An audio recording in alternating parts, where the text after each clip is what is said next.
Regenerative farming is all about building healthier soil. But does healthier soil make our food more nutritious? And by extension, does it make us healthier? Well, the answer turns out to be a bit more complicated than you might think.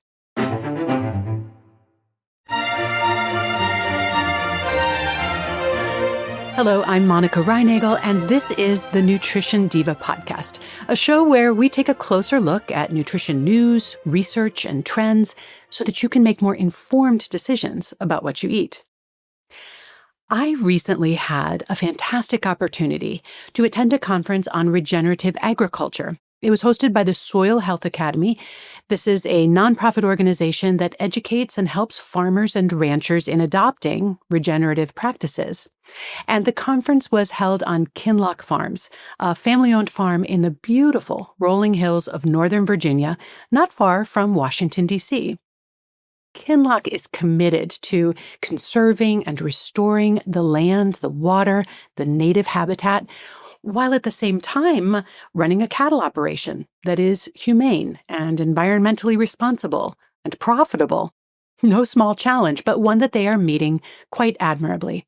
I have never known a farm to have a full-time conservationist on staff. Needless to say, I came away inspired. I've already started experimenting with some of these practices in my own itty-bitty city vegetable plot.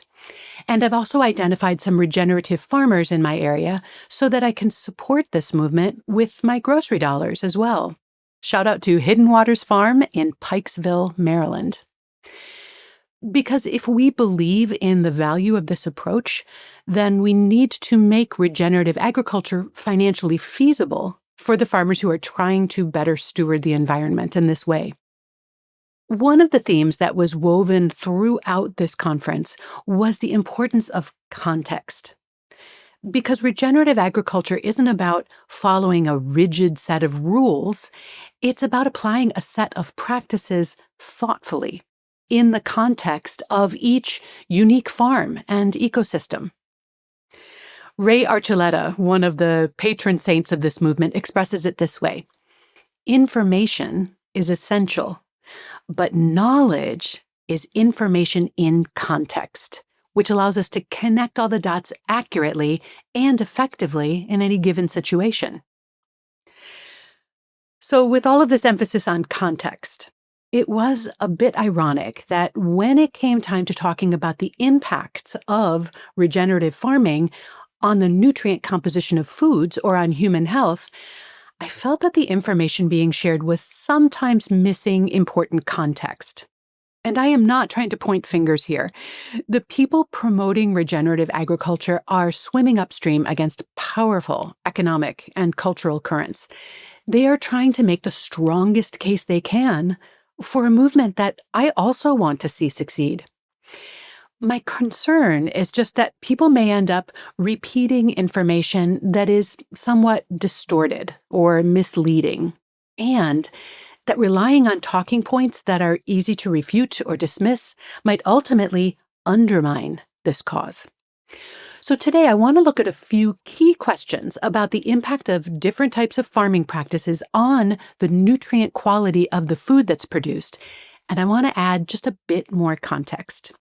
Again, my goal is not to weaken the case for regenerative farming, but to make it even stronger. One of the data points that you may have come across before is that the fruits and vegetables in our supermarkets today are dramatically less nutritious than they were several decades ago. And there is some truth to this. Analyses of food composition tables from the 50s through the 90s do show declines in certain nutrients. For example, calcium, iron, and phosphorus appear to have dropped by about 10 to 20% in some garden crops. Riboflavin, one of the B vitamins, was down by nearly 40%, and protein content has also dipped slightly.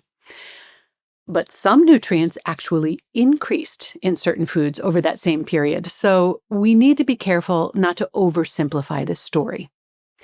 And in fact, it seems likely that these changes in nutrient density have been driven primarily by changes in the varieties that we grow these days, and not by soil depletion. When breeders select for higher yields, bigger ears of corn, faster growing wheat, larger heads of broccoli, the concentration of minerals and protein tends to go down a little bit. This has been referred to as the dilution effect. And breeders aren't always prioritizing yield. Sometimes it's about pursuing flavor profiles that consumers will like. They're selecting for sweeter fruit or less bitter vegetables. But the very compounds that make a vegetable bitter often also provide some of the health benefits. So when we are selecting for flavor, we may sometimes be sacrificing some of the nutritional value. But I would argue that low nutrient intakes in our population have less to do with the fact that our produce is lower in nutrients and far more to do with the fact that we just eat too few fruits and vegetables. And finally, some of the more dramatic data points are a lot less incriminating once you have more context. For example, one frequently cited study found a 76% decrease in copper levels in some vegetables between the 1940s and the 1990s, and many interpreted that as evidence of soil depletion. But in reality, most of that decline is explained by the fact that farmers used to apply copper-based pesticides much more widely than they do today. When those fell out of favor, copper levels in crops naturally dropped. That's not really about declining soil fertility. That's just about farm practices changing.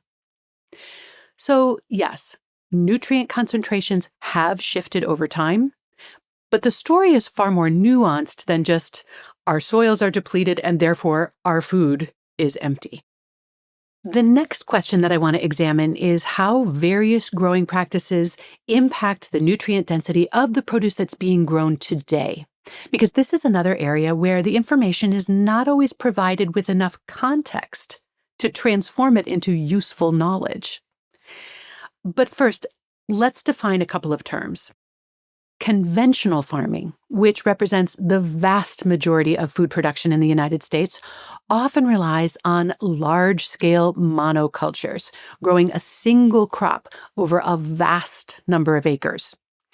The fields are typically tilled to prepare the soil, and fertility is maintained primarily with synthetic fertilizers, which supply nitrogen, phosphorus, and potassium, but don't do much to build organic matter. Pesticides and herbicides are used routinely to control pests and weeds. And in livestock systems, animals are often raised in concentrating operations, with feed brought in from elsewhere, and the manure that they produce disposed of as a waste product. This approach, whether for crops or for animals, can be very efficient in terms of yield, but it can also lead to soil erosion, loss of biodiversity, contamination of waterways, and reduced resilience to pests, drought, and other weather extremes. Now, organic farming represents an important step forward.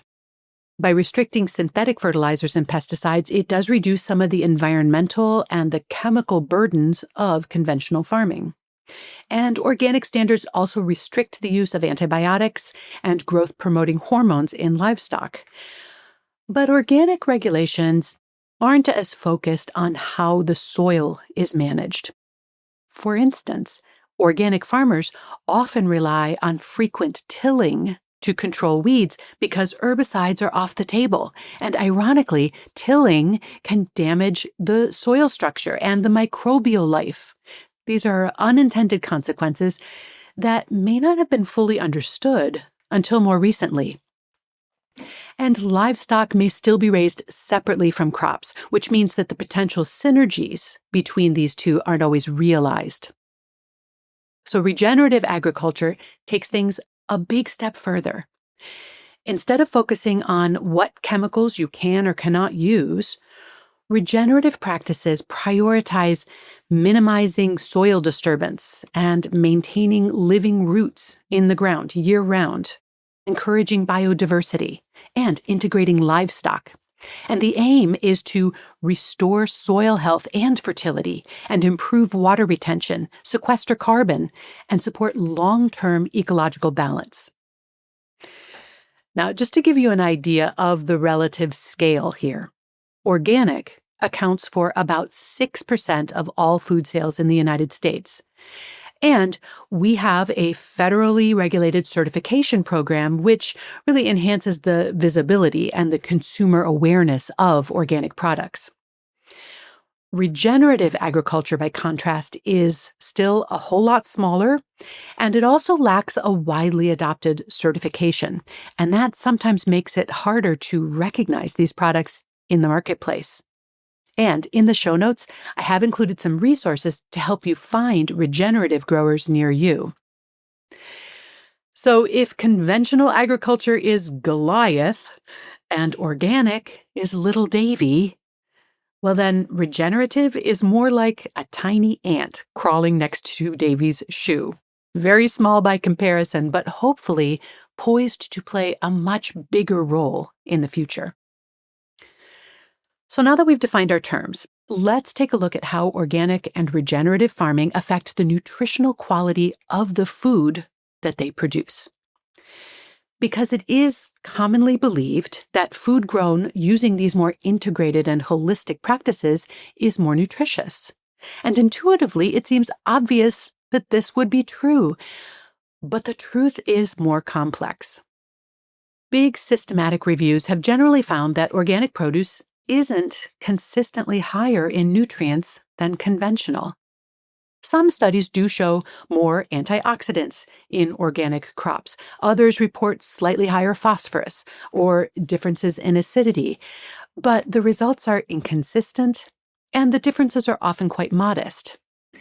And it's also really hard to control for all of the other factors that play a role in nutrient density, such as the specific variety or cultivar that's been grown, where it was grown, the weather that particular season, how ripe the produce was at harvest, and how long it's been stored before they did those measurements, and so on. Each of these factors may actually have a bigger impact on those measured nutrient levels than whether it was organic or not. Now, there's a lot less research to go on for regenerative farming, but a couple of small, well-designed studies have found that crops from regenerative farms have higher levels of certain vitamins, minerals, and phytochemicals compared with produce from nearby conventional farms. And healthier soil may make soil-based nutrients more available to the plants, and this would translate into more nutritious crops. But even when these nutrient differences are documented, this may not always translate into a meaningful impact on human health. Now, let me give you an example. Grass-fed or regeneratively raised beef can have up to 10 times more calcium than conventional beef. But a serving still only provides about 2% of your daily calcium needs. And similarly, regeneratively produced milk, meat, and eggs appear to be higher in many phytonutrients than their conventional counterparts. And this is presumably because the animals are exposed to a wider range of more nutritious forage plants. And by the way, eating a wider range of nutritious plants will increase the phytonutrient content of your muscles too. But even if the phytonutrient levels are higher than in conventional, that doesn't necessarily mean that they are high. If you're interested in increasing your phytonutrient intake, eating more plants is going to get you there a lot quicker than eating beef from cows who ate more plants. Now, if on the other hand you're looking for high-quality protein or iron or vitamin B12, then beef is going to be a lot more efficient than plants. We should also talk about how having access to pasture impacts the fat profile of beef, as this is also a frequently repeated talking point. Grass-finished beef is almost 3 times higher in omega-3 fatty acids than conventional beef. That is a true fact. But here's the context that is often missing. You'd get more omega-3 from a single walnut than you would from a 6-ounce grass-fed steak, and that is technically 2 servings of beef. So the takeaway here is this. Both organic and regenerative systems can absolutely shift the nutrient profile of foods. In particular, it seems clear that livestock raised in regenerative operations are eating a higher quality and a more nutrient-dense diet. But the impact of this on our total nutrient intake is probably still modest. Finally, I've noticed that people are often convinced that eating organic or regeneratively farmed foods will reduce the risk of various diseases, either because they're more nutritious or because they may be lower in pesticides and other chemical residues. And this is another place where I want to add a bit more context, even though it may not be what you want to hear. Several large studies have found that eating organic does not significantly reduce the incidence of disease. In other words, eating more produce and other nutritious whole foods appears to reduce disease risk regardless of how it is produced. So does all of this mean that regenerative agriculture is a waste of time and effort? Or that buying regeneratively produced foods is a waste of money? Not at all. In my opinion, the real promise of regenerative farming lies not just in what ends up on our plate, but what's happening beneath our feet. Studies comparing regenerative and conventional farms have found that regenerative systems can triple scores on various soil health tests within just a few years. And that living soil is better at cycling nutrients and retaining water. That saves farmers money and labor, and it makes our air and water a lot cleaner. And crops and livestock grown in a balanced ecosystem are also more resistant to drought, disease, and pests, which ultimately shores up the security of our food system. So to me, there's little question that regenerative practices are a big win for the environment, wildlife, animal welfare, farmers, communities, and ultimately for us as eaters. Now, we haven't really talked about taste, which, after all, is somewhat subjective. But many people find that the flavor of fresh eggs, milk, meat, and vegetables from your local regenerative farmer cannot be beat. And there's an awful lot to be said for having an opportunity to personally thank the people who are growing your food. So if you'd like to get involved, the Soil Health Academy and Regenerative Farmers of America offer tons of resources for farmers and growers interested in learning more or getting started. And one of the things I really appreciate about the regenerative movement is that it's not a binary equation where you're either in the club or you're not. You are encouraged to simply start where you are and identify what might be possible in your context. And the idea is that no matter where you are starting from or how far you ultimately end up traveling, every step along this path is a step worth taking. If you're a consumer, there is an interactive regenerative farm map that can help you find producers near you, and you'll find links to all of these resources, along with links to some related Nutrition Diva episodes in the show notes for today. And if you're a backyard or an urban gardener like me, look for books on regenerative gardening and landscaping at your local library or bookstore. There is plenty that you can do on your own plot. If you have a question or a topic you'd like me to tackle on the podcast, you can email it to me at nutrition@quickanddirtytips.com. And if you'd like to find out about having me speak at your next in-person or virtual event, you can learn more at wellnessworkshere.com. Nutrition Diva is a Quick and Dirty Tips podcast. Holly Hutchings is our director of podcasts. Steve Riekeberg is the audio engineer. Morgan Christensen heads up podcast operations and advertising. Rebecca Sebastian is our manager of marketing and publicity. And Nat Hoops is our marketing and operations assistant. Thanks to all of them, and thanks to you for listening.